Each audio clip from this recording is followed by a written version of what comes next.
mostrarles también algunos elementos muy curiosos que aparecen en este libro. Porque este libro es claramente una especie de anticipación de la obra magna de Habermas, la teoría de la acción comunicativa.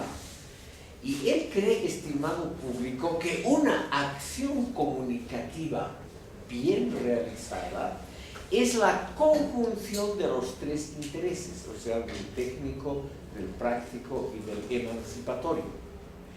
Y él nombra aquí un ejemplo que a mí me parece equivocado, pero que Habermas cree que es una de las formas de comunicación más adecuadas. Es, estimado público, un tratamiento psicoanalítico bien logrado.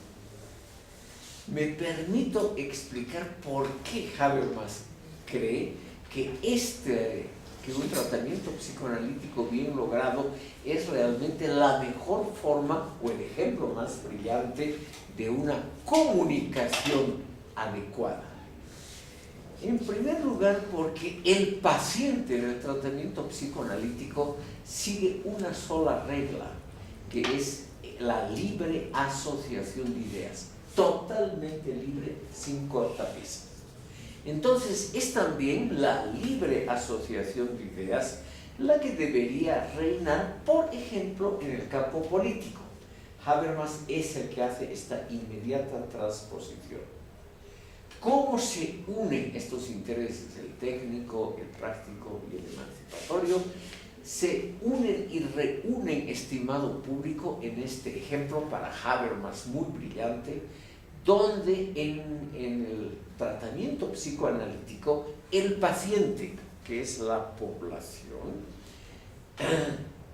sigue solamente la libre asociación de ideas, y el gobierno, o sea, el médico, el que trata al paciente, sigue también un solo principio, que es deducir cuál es el interés del paciente que está cubierto por las patologías de la vida cotidiana y que el propio paciente no se da cuenta.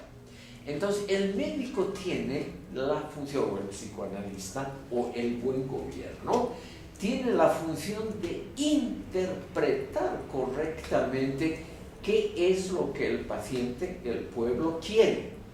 Y ese querer del pueblo está distorsionado por los prejuicios, la propaganda, la acción gubernamental, o en el caso del paciente está distorsionado ese conocimiento adecuado de sí mismo por las patologías sufridas, por las experiencias terroríficas en la infancia o cosas similares.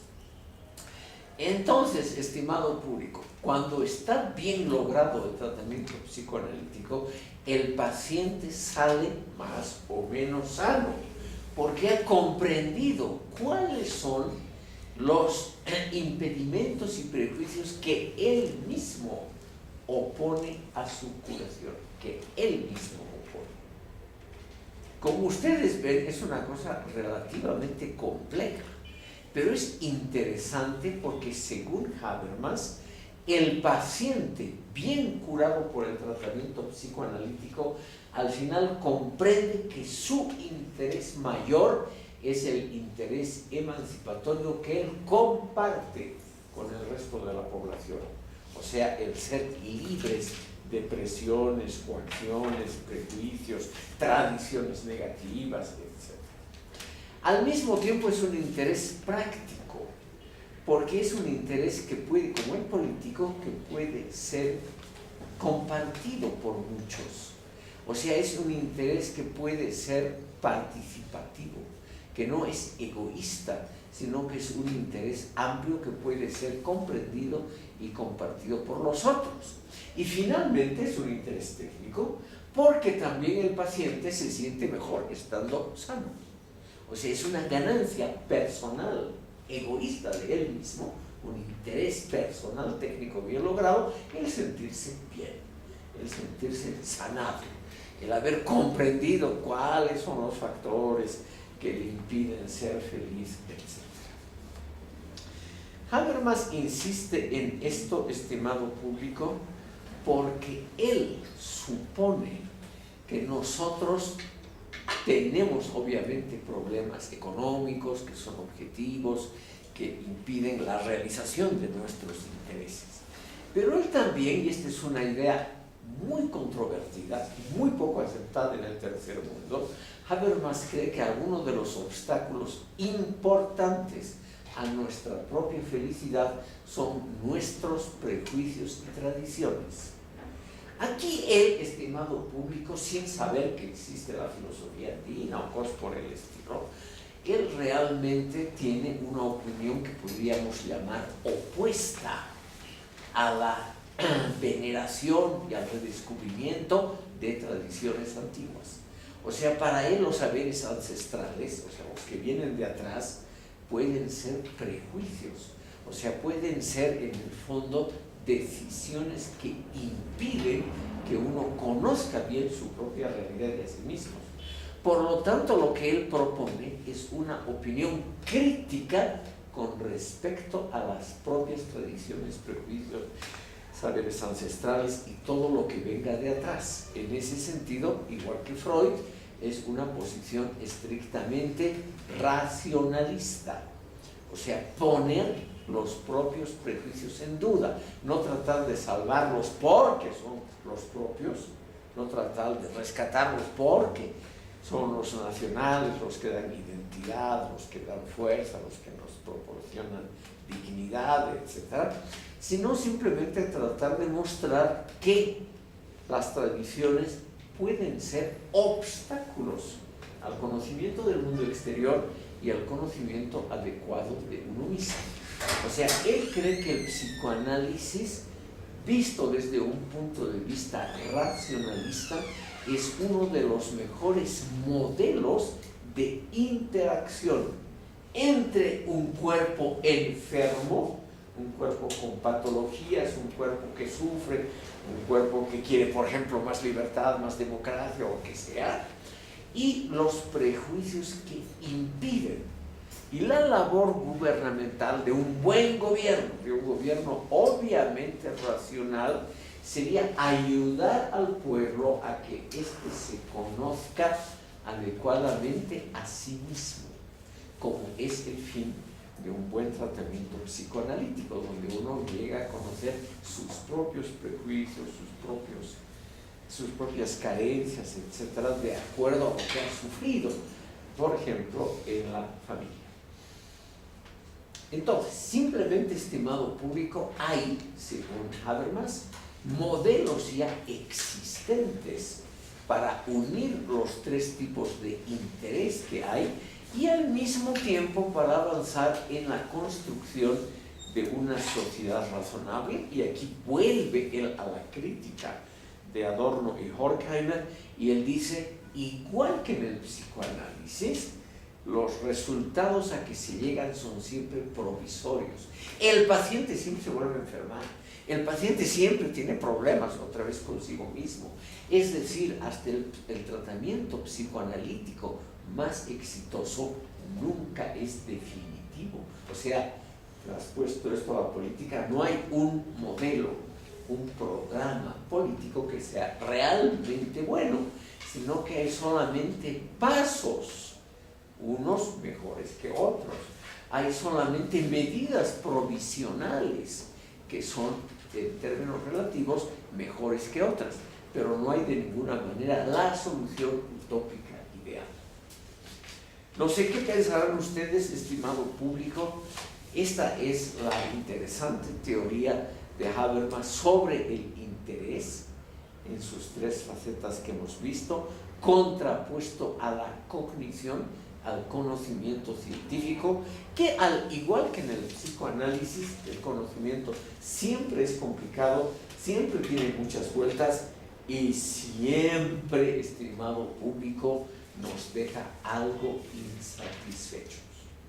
De ahí viene lo que Habermas retoma, una idea de Popper, y esta, claro, es una idea que no va a gustar a ustedes ni gusta al público. La mejor solución política es aquel acuerdo que deja a todos un poco insatisfechos. O sea, la mejor solución no es la ideal, sino es simplemente el mal menor.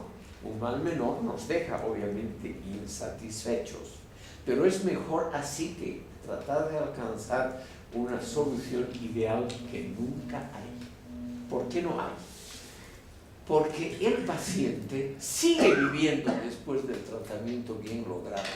Y normalmente, como ningún ser humano, o muy pocos, pueden empezar una vida totalmente diferente, en un ambiente absolutamente diferente, hasta inventándose, por ejemplo, una casa paterna diferente, la mayoría de los pacientes recaen poco a poco en problemas similares.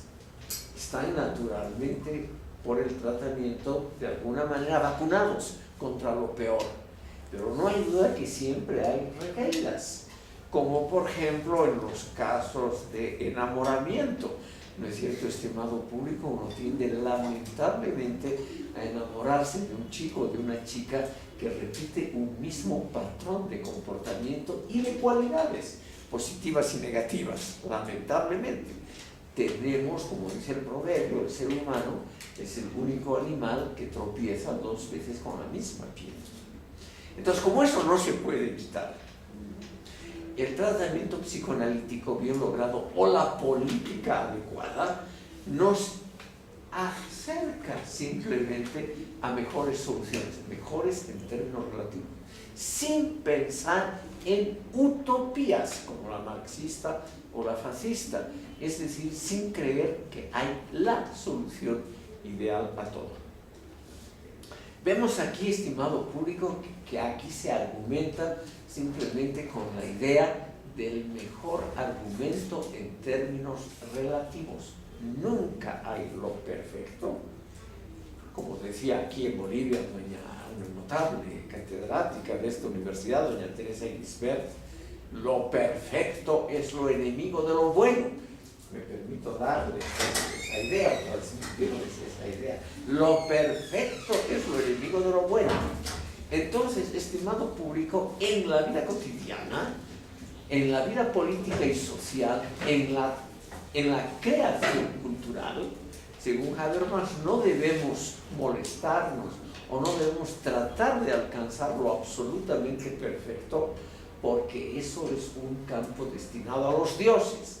Nosotros los seres humanos, lo máximo que podemos tratar de conseguir es lo relativamente mejor, el mal menor con respecto a otras situaciones, y no tratar de conseguir la utopía, porque el tratar de conseguir la utopía o el tratar de conseguir el tratamiento psicoanalítico perfecto solo nos lleva a desilusiones por un lado y a gastos innecesarios por otro.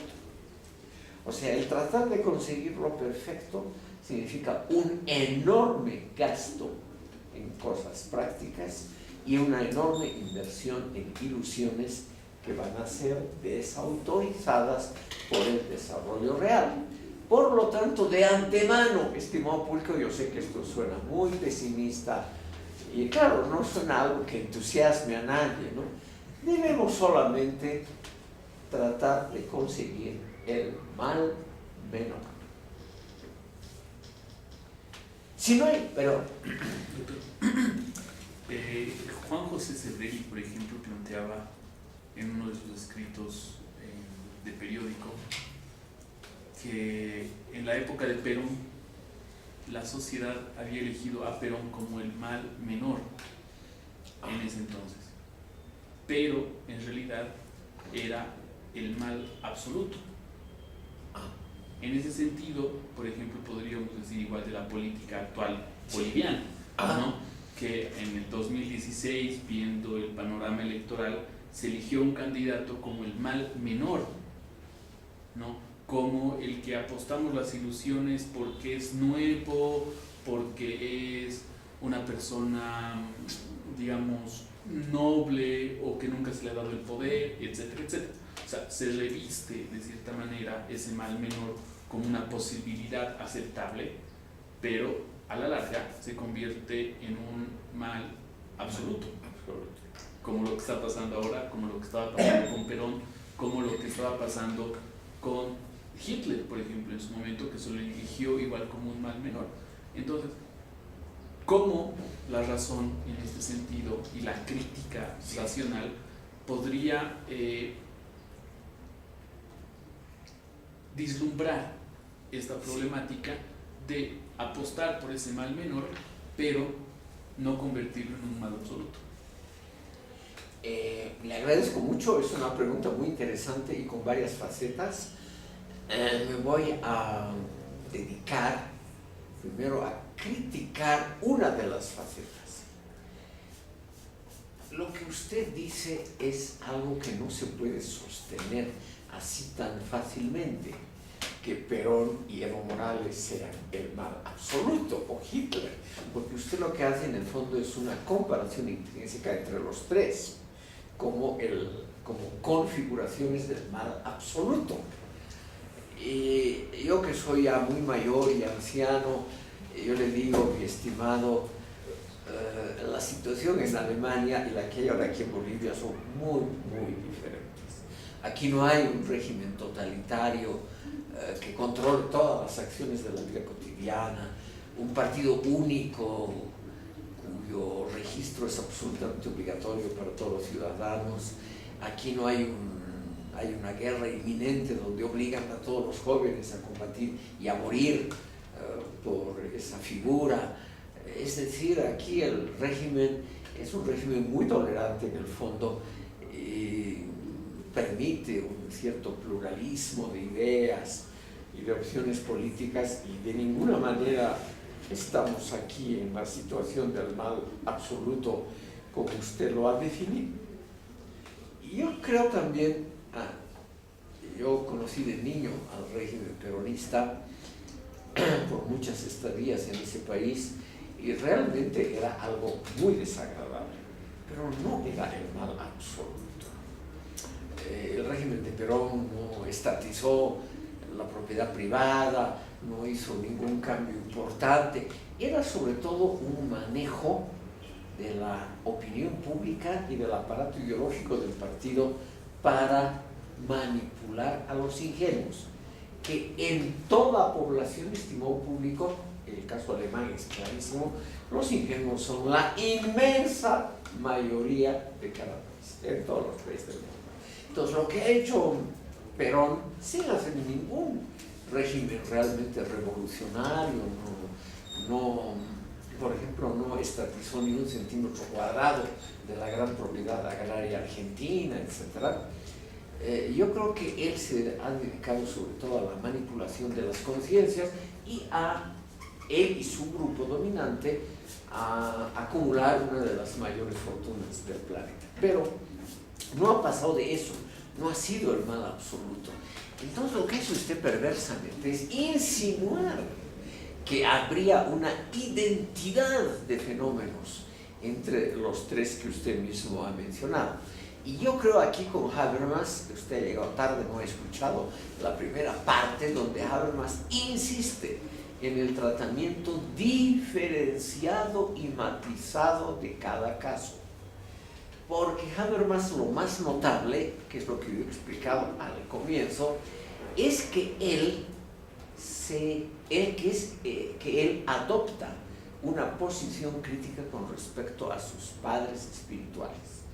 Y él ha dedicado una parte de su producción literaria, de expresión en libros, por ejemplo, a criticar las tendencias utopistas exageradas de los padres fundadores Adorno y Horkheimer. Por ejemplo, él les ha achacado que no han comprendido qué es la esfera política, que ha sido el tema aquí al comienzo de la sesión, ¿no? Habermas dice que Adorno y Horkheimer no han entendido el carácter siempre aleatorio, siempre fortuito y casual de toda actividad política. Igual que Marx, que no habría comprendido cómo funciona la esfera institucional. Y por lo tanto, Marx Adorno, Horkheimer no habrían comprendido nunca cómo funciona la democracia moderna. Ellos tendrían una opinión rusoniana de la política, una opinión simplista que distingue solamente entre lo bueno y lo malo. Y eso, según Habermas, es impensable en el mundo moderno, que es el mundo de las ambigüedades y de las ambivalencias, y que es bueno que así sea. Para usted simplemente repito la frase famosa de Habermas: lo provisorio, lo provisional, lo fortuito es lo que tiene es la dignidad de la modernidad. O sea, no la solución utópica ideal de una vez para todas, como también lo creía Hegel, el Estado prusiano y a la encarnación definitiva de la razón, sino que la dignidad de la modernidad está justamente en hacer soluciones reformables, modificables, porque son fortuitas, porque son provisionales y porque los instrumentos del poder político, o sea, las instituciones, permiten la modificación vía elecciones u otras cosas, permiten la modificación permanente de políticas públicas. La política absolutista, como la han comprendido, por ejemplo, Platón o los marxistas, creen que ya no hay que hacer elecciones. Jamás Marx ha hablado de la bondad de las elecciones, de la plausibilidad del parlamento. Todas esas cosas no le interesó lo más mínimo, porque él creyó que con el régimen socialista ideal la razón se habría asentado definitivamente. Y esa idea para Habermas es una idea premoderna, o sea, es una idea que no considera la complejidad del mundo actual. Y el mundo actual, como es un mundo altamente complejo, quiere decir con muchos intereses divergentes que luchan entre sí, ese mundo moderno ya no admite soluciones simples, permanentes y definitivas, sino lo único que admite es el juego de soluciones provisionales. Tienen y deben ser modificadas continuamente por la discusión pública y abierta de opciones. Como ustedes ven, estimado público, yo quiero insistir en el punto principal del comienzo de esta sesión. Lo bueno de la Escuela de Frankfurt es haber creado un espíritu autocrítico en el interior de esa escuela de pensamiento. Y no hay duda que la crítica de Habermas, creo yo, que es la más dura que se ha hecho, además la más seria, que se ha hecho a Adorno y a Horkheimer. Porque él ha dicho, son rusonianos, son gente que en el fondo creen en esa idea marxista de que va a haber un régimen absolutamente bueno, etcétera, y que todo el resto es solo preparación a un régimen bueno. Y lo han invertido con lo absolutamente malo, que es naturalmente la razón instrumental como dominación del mundo. En el fondo, dice Habermas, son posiciones premodernas que no dan cuenta de la complejidad del mundo actual. La complejidad, mi estimado, estriba precisamente, según Habermas, en que debemos intentar lo bueno. No debemos abandonar completamente la idea de lo bueno, pero debemos contentarnos con lo mediocre, que es, claro, una posición difícil de conseguir. Tratar de conseguir lo bueno, tratar de ser buenos ciudadanos, no engañar a la esposa, etcétera, etcétera, y en el fondo practicar una gran tolerancia cuando la esposa nos engaña. Hay que simplemente seguir adelante porque es un incidente, entre otros, sin gran importancia. ¿Me he salido de su pregunta? Sí, por favor, repítala, vamos a... Usted empezó con Perón. Sí, replanteo entonces A ver, replanteo y le hago unos matices. Es posible que dentro de lo que le estaba preguntando mis ejemplos hayan sido desatinados, pero creo yo que los ejemplos en estos matices presentan no el mismo medio para alcanzar, digamos, fines políticos. No presentan el mismo medio, más bien, Sí. pero sí presentan los mismos fines. O sea, Perón, Evo Morales y Hitler se quieren mantener en el poder, por ejemplo, Sí. tan igual como lo está haciendo Maduro en ese entonces. En ese sentido, yo lo que le planteo es de que Juan José Sebrelli plantea de que estos han sido elegidos como males menores, ¿no? Pero en el fondo, por un fin y no por el medio, se han convertido en males absolutos. Entonces, lo que le planteaba era cómo la razón puede vislumbrar esta problemática. Cómo puede vislumbrar de apostar por un mal menor cuando poco a poco se está convirtiendo en un mal absoluto. Ya, le entiendo perfectamente. El problema es el siguiente. Habermas es un tipo que, igual que los otros miembros de la Escuela de Frankfurt, siempre ha estado en la esfera de la pura teoría. Aún él hace sobre todo filosofía política, pero él nunca, estimado público, ha estudiado un caso concreto. No hay un estudio de él que sea un caso concreto de estudio de Alemania, del fascismo alemán o de la Cochinchina, nada de eso. Por lo tanto, él no se ha imaginado la posibilidad de que la elección del mal menor sea el principio o que conduzca a la solidificación del mal absoluto. Él no ha considerado esa posibilidad. Por lo tanto, yo no puedo interpretar lo que él podría haber dicho sobre cómo evitar el mal absoluto derivado del mal menor. Yo solamente le puedo dar a usted mi opinión, que no es la de Habermas. ¿Está bien? Yo creo que la elección del mal menor, obviamente, es como toda elección humana, cuando elegimos una pareja o un billete de lotería. Cualquier elección, estimado público, tiene un cierto grado de incertidumbre. O sea, el mal menor, la elección del mal menor, no garantiza de que sea una elección buena, de ninguna manera. Vagamente Habermas, que no ha estudiado, como les decía, ningún caso concreto, pero que se ha dedicado, por ejemplo, a comentar algo, la transición española, a partir de 1975 hasta el 78, que fue una transición extraordinariamente pacífica de un régimen abiertamente totalitario, como era el régimen de Franco, a un régimen democrático parlamentario muy estable como es el actual, y todo esto en 3 años, realmente ha sido un ejemplo, por ejemplo, para Europa Oriental. Muy poco después, estimado público, una década después, a partir de 1989, en Europa Oriental hubo una transición de regímenes socialistas a regímenes capitalistas, democráticos, como son hoy. Y en muchos de esos casos la transición fue muy sangrienta, como en Rumania, que terminó, por ejemplo, con el fusilamiento del presidente comunista, o en guerras civiles, por ejemplo en Yugoslavia. Durante muchos años hubo guerra civil por conseguir un régimen estable.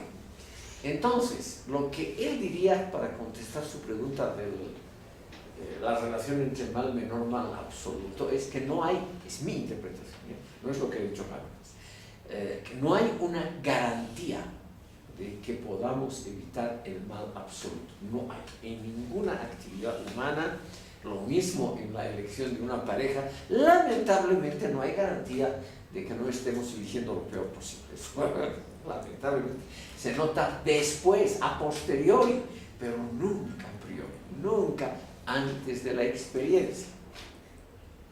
La única ventaja que Habermas y otros pensadores como Karl Popper ven en un régimen democrático plural es que hay más o menos en tiempos periódicos elecciones, y que entonces la población podría darse cuenta de cuál es el mal menor en comparación con el absoluto y elegir esa opción del mal menor. Eso en la Argentina no ha habido. El régimen peronista, que es el que menciona aquí con énfasis nuestro distinguido oyente, terminó en 1955 con una rebelión militar armada contra Perón que fue excepcionalmente sangrienta. Y luego, cuando Perón, 20 años después, estimado público, fue reelegido en los años 70, porque los militares, la pura verdad, hicieron regímenes excepcionalmente mediocres, y entonces la población, que no veía lamentablemente el mal menor, no eligió a los muchos candidatos democráticos o de otros partidos, sino que eligió otra vez al general Perón, en un caso ejemplo de que la población puede equivocarse.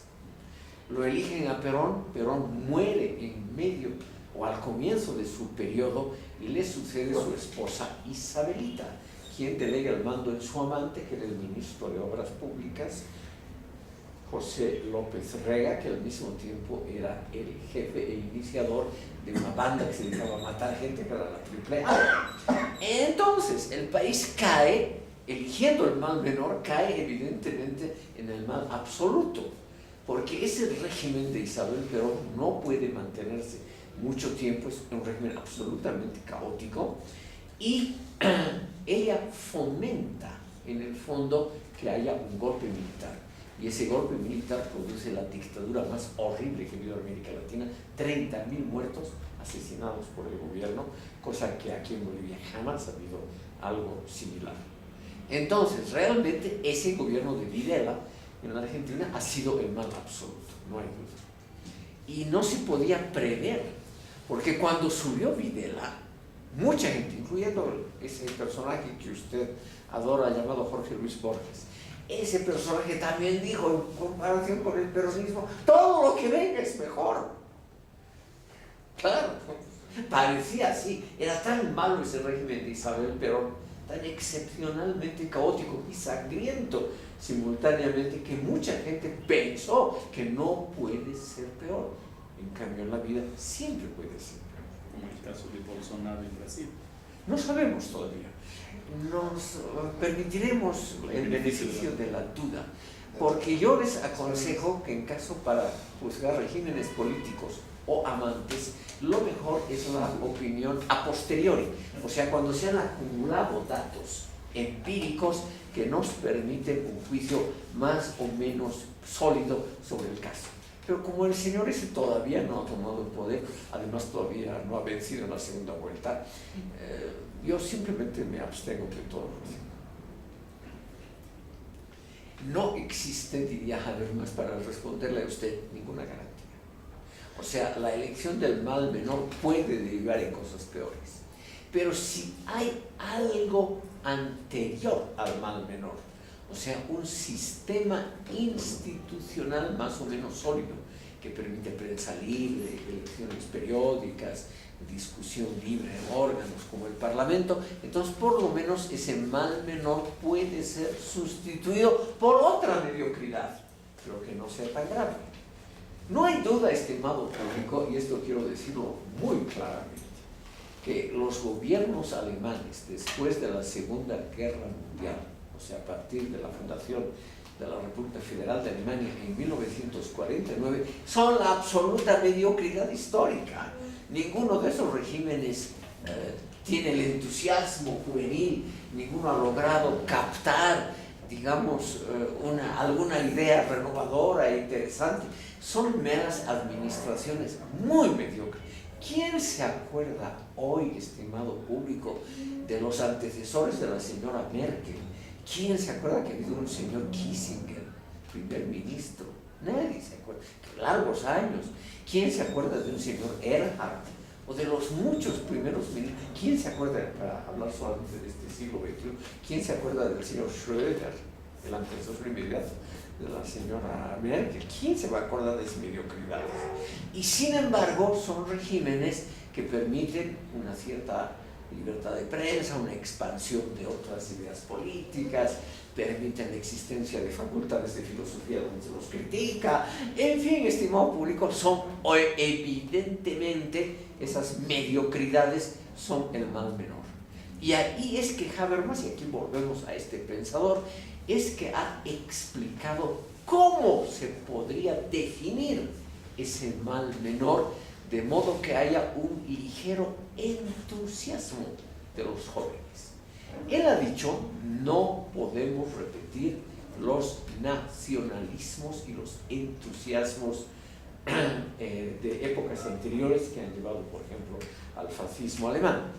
Pero podemos mantener, él ha dicho, un entusiasmo por la Constitución. No nos podemos permitir patriotismos como el que predicó Hitler. Pero, dijo Habermas, hay un patriotismo que yo quisiera impulsar, y es el patriotismo constitucional. Porque de todos los sistemas políticos, la Constitución alemana de mayo de 1949 ha resultado ser además ejemplar para la española, que era parte una copia, para los países de Europa Oriental.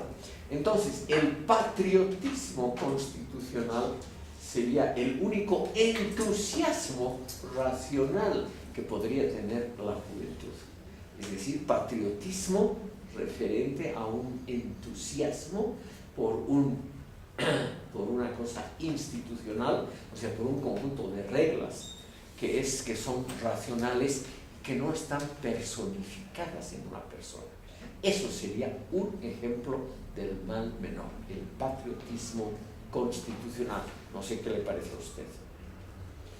Podría ser acertado, doctor, la opinión que presenta Habermas. Pero no es popular, ¿no es cierto? Claro. No hay ningún partido alemán, estimó público, ninguno, Sí, ni el Partido Liberal, porque hay un Partido Liberal en Alemania, ni siquiera ese Partido Liberal ha puesto en su programa el patriotismo constitucional. Para decirlo claramente, señor Habermas, en la vida práctica no juega ningún papel. Pero en ese sentido, por ejemplo, la Constitución es producto de una costumbre, ¿no? Y esa costumbre tiene, de cierta manera, matices en cuestión de prejuicios, ¿no? No creo que dentro de una ley sea totalmente limpia de prejuicios. Siempre va a haber una que otra cosa ahí, eso es inevitable, ¿no? Entonces, tener un patriotismo de las leyes, al final también apelaría a un patriotismo muy a los prejuicios de la época, porque la ley es el principio de un contexto determinado, de un ciudadano determinado, de una época determinada, por tanto de prejuicios determinados.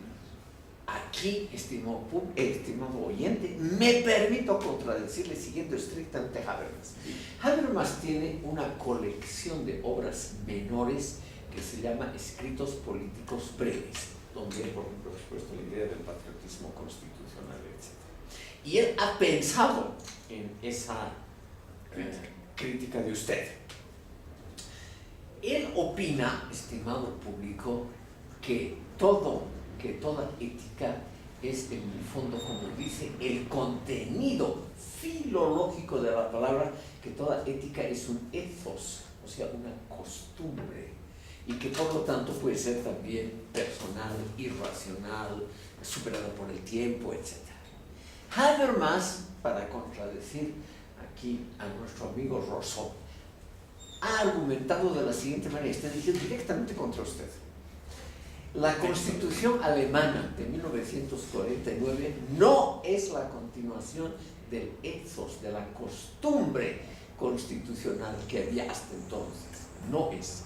Según Habermas, justamente porque había pocos años antes del 49, hasta el 45 hubo el régimen nazi, los constituyentes, que eran casi todos juristas, intelectuales y literatos, totalmente diferente a la Asamblea Constitucional Boliviana, era una reunión de intelectuales, casi todos además habían sufrido algo durante el régimen nazi. Y estos intelectuales se dieron a la idea de contradecir la idea de que una constitución es solamente una especie de fotografía de una época, o sea, de un ethos, que la ética de la constitución es solamente la costumbre del momento. ¿Por qué? Porque se dedicaron a discutir racionalmente durante meses, no tanto como aquí, solamente 4 meses, pero discutieron a fondo cada uno de los artículos.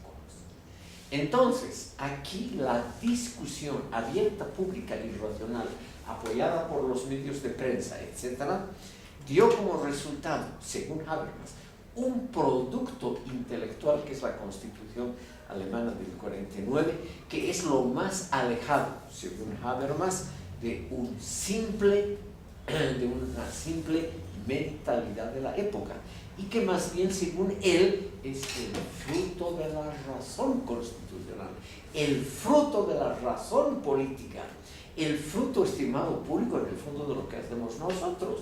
O sea, discutiendo, se llegó a un conjunto, a un articulado de la Constitución alemana que tiene dos ventajas. Es extremadamente breve, tiene solo 140 artículos, la Constitución alemana actual, en comparación con los 400 de la boliviana o los 500 de la brasileña, tiene solamente 140 artículos, y cada artículo ha sido discutido intensamente por especialistas. Y la razón, por ejemplo, se ve, según Habermas, en elementos plásticos de la Constitución. Los primeros 20 artículos de la Constitución alemana actual no tratan sobre el país, no definen lo que es el país, como es el caso, por ejemplo, de la Constitución boliviana, sino que los primeros 20, a propósito, tratan cuáles son los derechos humanos. Entonces, aquí hay simplemente una Constitución pensada para que no sea la manifestación de una especie de mentalidad temporal, sino que está pensada como algo racional de más largo alcance. Aquí naturalmente se puede argumentar de que también Habermas habla tanto de la bondad, de la provisionalidad, y aquí está argumentando en favor de algo más o menos permanente como la Constitución alemana. Pero él tiene un argumento muy bueno. El ser humano es autocontradictorio. Entonces, estimó público, también en este punto, Habermas, en este solo punto, según él, se aleja de la idea de que todo es provisorio, de que la dignidad en el fondo de la modernidad es su carácter provisional, y aquí él apela a algo donde la provisionalidad de las decisiones es lo posible. O sea, él apela por un fundamento lo más abstracto y lo más general posible, como es la Constitución. En la Constitución no se dice si el régimen va a ser socialista o comunista, no dice nada de programas políticos, nada. Son solamente unos lineamientos sobre derechos humanos y unas cosas muy generales sobre cómo deben funcionar órganos del Estado, y punto, nada más. Entonces, la provisionalidad de las decisiones políticas, la dignidad de la modernidad como lo provisional, estaría, según Habermas, engarzado todo eso en un marco que permite una cierta durabilidad. Entonces, la provisionalidad de los resultados concretos estaría enmarcada, es una idea también de Popper y de casi todos los demócratas liberales modernos, la provisionalidad de políticas públicas estaría enmarcada en la durabilidad de las reglas de juego. Entonces, aquí hay, estimado público, una interesante dialéctica, siguiendo todavía y diciendo que es bueno que todos los programas sean provisorios, que los regímenes políticos duren poco, etc., pero que las reglas de juego sean respetadas. El argumento de Habermas es: las reglas de juego de la Constitución son racionales, no son solamente un ethos, o sea, una costumbre de la época, como creen, por ejemplo, los postmodernistas, que todo tiene que ver con el contexto donde se enuncia, que todo tiene que ver, que todo es relativo, etc. Él dice lo contrario. Aquí hay reglas de juego estrictamente racionales que no prescriben políticas públicas determinadas, y por ello pueden fungir como regla general para la provisionalidad de los regímenes políticos concretos. Aquí el señor nos quiere decir algo. Sí, entonces, según el criterio suyo, ¿esa Constitución podría aplicarse o ser adoptada por cualquier otro país al tener, digamos, la carencia de patriotismo o nacionalismo?